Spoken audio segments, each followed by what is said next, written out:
आजकल एक Zika virus ये नया आया है। केरल और त्रिवेंद्रम के बॉर्डर पे केरल में लगभग 30 केसेस इसके मिल चुके हैं।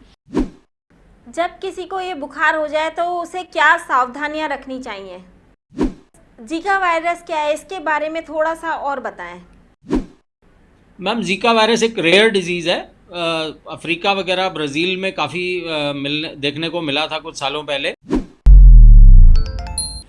नमस्कार, D5 चैनल हिंदी देख रहे दर्शकों का मैं वंदना स्वागत करती हूं। आज एक बार फिर हम जुड़े हैं होम्योपैथिक के वरिष्ठ चिकित्सक डॉक्टर HK खरबंदा जी से। डॉक्टर खरबंदा, आपका बहुत बहुत स्वागत है हमारे इस प्रोग्राम में। धन्यवाद वंदना जी, नमस्कार सभी को। डॉक्टर साहब, बारिश का मौसम आ गया है और ऐसे में बीमारियां बहुत सारी होती हैं, तो सबसे पहले ये बताइए कि कौन कौन सी बीमारियां होती हैं और किस कारण से ज़्यादा फैलती हैं वो फिर।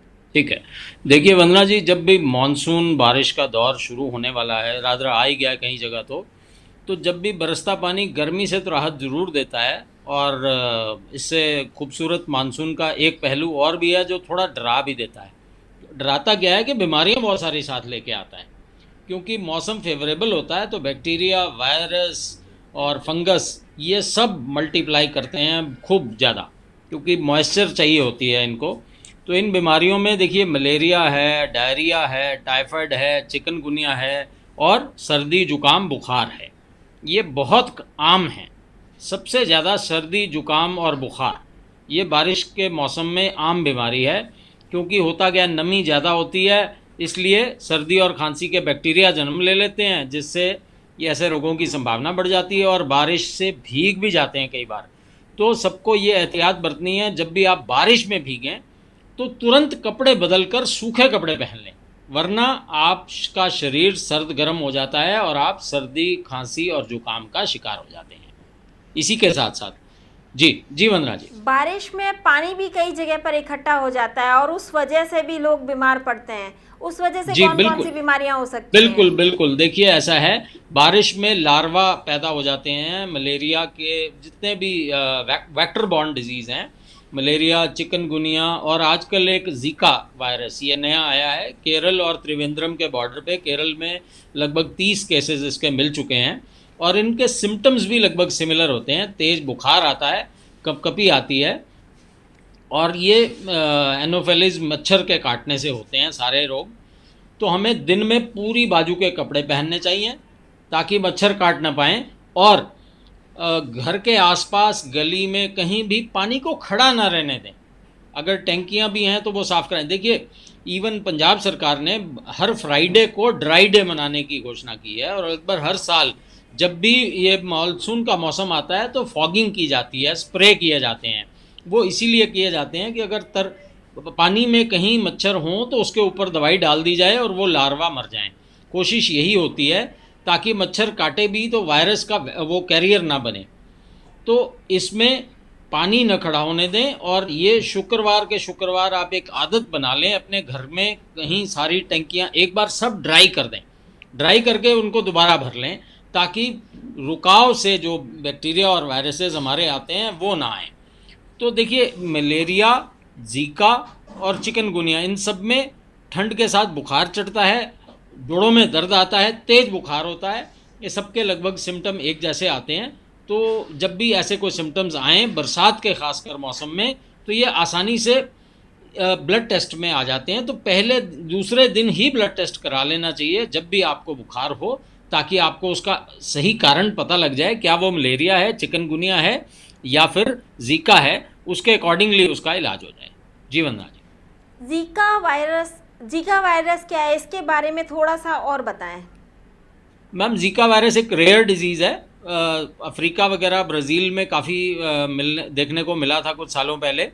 तो इस बार ये लगभग 10 दिन पहले केरल और तमिलनाडु के बिल्कुल बॉर्डर पे एक गांव में एक प्रेग्नेंट लेडी में इसके सिम्टम पाए गए। और अगर प्रेग्नेंट लेडी में पाया जाए तो उसका जो बच्चा आएगा वो उसमें सिर छोटा हो जाता है, बहुत ज़्यादा विकार आ जाते हैं। तो ख़ासकर अदरवाइज़ ये मतलब डेथ रेट नहीं आता है, इसमें मौत का कारण नहीं बनता है जीका वायरस। लेकिन अगर प्रेग्नेंट वुमेन में हो जाए तो डेफिनेटली परमानेंट डिफॉर्मिटी बच्चे में आ जाती है और सिम्टम्स लगभग वही हैं जो डेंगू के हैं या जो चिकनगुनिया के हैं।